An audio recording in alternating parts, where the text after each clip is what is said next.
嘿，နင်ဘာလာလောက်တာလဲနင်ညင်အောင်ငါမမြင်ချင်ဘူးနော် သမီးလေးစီပြန်လာတာပါဟာသမီးလေးကိုအရန်တရိရလို့ 3နှစ်လောက်ပျောက်သွားပြီးမှနင်ကခုမှပြန်ပေါ်လာတယ်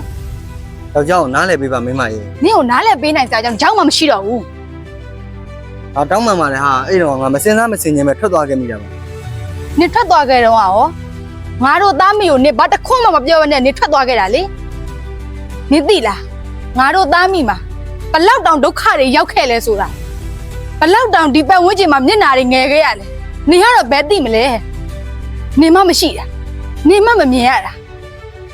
အဲ့လိုရအတွက်ယောက်ျားတောင်းမှန်ပါတယ်ကွာကိုအဲ့လိုရတဲ့ယောက်ျားပြစ်ဆက်ဖို့ပြန်လာခဲ့တာပါ နင်ကဘလို့ပြန်ပေးဆက်မှာလဲပြော ယောက်ျားအခုပြည့်စုံနေပြီလေယောက်ျားမှာအိမ်နေကားတွေပတ်စံနေအများကြီးရှာနိုင်ထားပြီမိမတို့တာမီနာကိုပြန်လာခေါ်တာလေ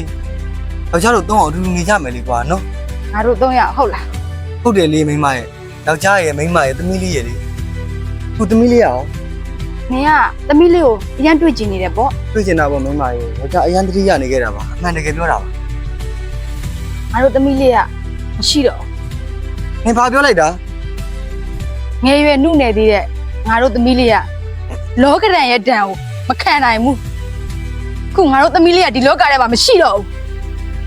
ဘာသမီးလေးမရှိတော့ဘူးမိမ အဲ့ဒါတွေအားလုံးကနိကြောင့်ဖြစ်ရတာနင်ထွက်သွားလိုက်တော့ မိမရေ